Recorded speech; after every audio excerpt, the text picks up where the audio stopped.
Gurugram police ने एक ऐसी फर्जी आईपीएस महिला को गिरफ्तार करने में कामयाबी हासिल की है जिसने कंधे पर 2 स्टार लगा रखे थे और मिलिट्री कलर की जैकेट पहनी हुई थी और खुद को आईपीएस बता रही थी। दरअसल फर्जी आईपीएस की तरफ से इस कोड की मांग रखी गई थी। जानकारी के मुताबिक कंट्रोल रूम में सूचना मिली कि एमजी रोड पर सहारा मॉल के पास एक आईपीएस जिनकी कार का नंबर DL4CAB 9893 है वो खड़ी है। उनको स्कॉट कर आईटीसी मानेसर लेकर जाना है। जब ईएसआई पुलिस टीम के साथ मौके पर पहुंचा तो दिल्ली नंबर की कार खड़ी मिली। कार से एक महिला उतरी जिन्होंने अपना परिचय आईपीएस के रूप में दिया। एएसआई को शक हुआ जिस पर एएसआई ने पुलिस के उच्च अधिकारियों को अवगत कराया।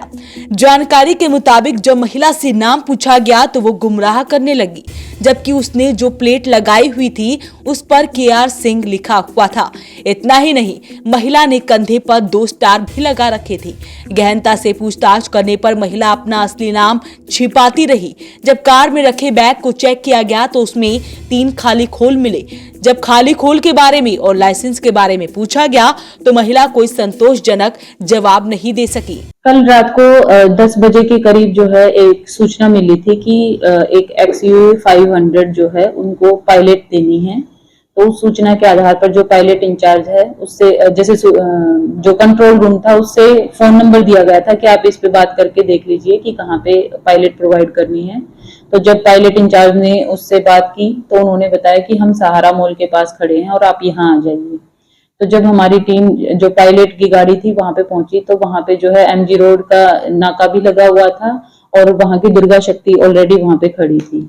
तो वहां पे जब पहुंच के जैसे उनसे बात की तो वो एक महिला जो है उसमें से उतरी जिसने आर्मी कलर की जैकेट पहनी हुई थी और जिसने शोल्डर्स पे जो है 2 स्टार और एक त्रिमूर्ति लगा रखी थी और आईपीएस का बैज लगा रखा था और साथ ही उसने जो है नीले रंग की कैप आईपीएस के बैज के साथ पहनी हुई थी।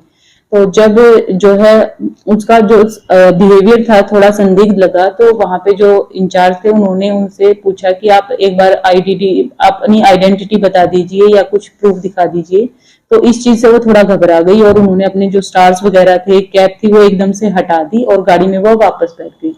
तो इन सारी चीजों से जब हमें संदेह लगा तो हम उसको थाने में ले आए और जब हमने उनसे पूछताछ की तो ना तो उन्होंने अपनी कोई आइडेंटिटी बताई ना ही उनके पास कोई आइडेंटिटी प्रूफ मिला।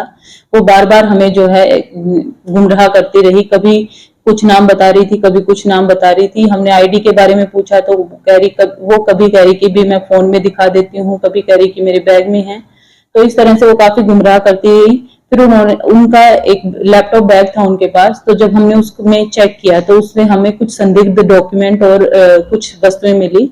तो जिसके आधार पर ये सारी चीजें देखते हुए जो है हमने उचित धाराओं के अंदर अभियोग दर्ज किया है और आज जो है हमने उसको मजिस्ट्रेट के सामने पेश करके पुलिस रिमांड हासिल किया है और उसके लिए जो भी फैक्ट्स वेरीफाई होंगे अनुसंधान में उनके बारे में आपको अपडेट कर दिया जाए।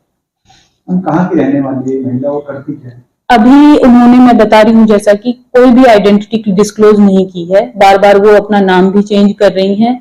कभी वो कह रही हैं कि मैं चंडीगढ़ से हूँ, कभी कह रही हैं दिल्ली से हूँ, कभी कह रही हैं, मतलब इस तरह से वो बार बार अपनी स्टेटमेंट चेंज कर रही हैं। ना उन्होंने अपना नाम ढंग से बताया, ना उन्होंने अपना एड्रेस, कोई एग्जैक्ट एड्रेस तो उन्होंने कोई दिया ही नहीं। जैसे सपोज अगर उन्होंने ये कहा कि भी दिल्ली की रहने वाली हूँ तो उसमें भी उन्होंने हाउस नंबर या एरिया के बारे में जिक्र नहीं किया और ना ही उन्होंने ये बताया कि मैं क्या करती हूँ। एक सिर्फ वो कह रही है कि मैं संचार नाम के किसी जो है इंस्टीट्यूशन में काम करती हूँ। मौके पर पहुंची पुलिस ने महिला को गिरफ्तार कर उसके खिलाफ आईपीसी की धारा 170, 171, 419 व शस्त्र अधिनियम के तहत मामला दर्ज कर लिया है।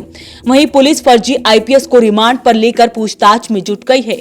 लेकिन ऐसे में सवाल ये जरूर उठते हैं कि आखिरकार ये फर्जी आईपीएस किस मकसद से गुरुग्राम में लाल बत्ती की गाड़ी में घूम रही थी। तो आपसे अपील, आप इस वीडियो को ज्यादा से ज्यादा शेयर जरूर करें। वॉइस ऑफ पानीपत के लिए ब्यूरो रिपोर्ट।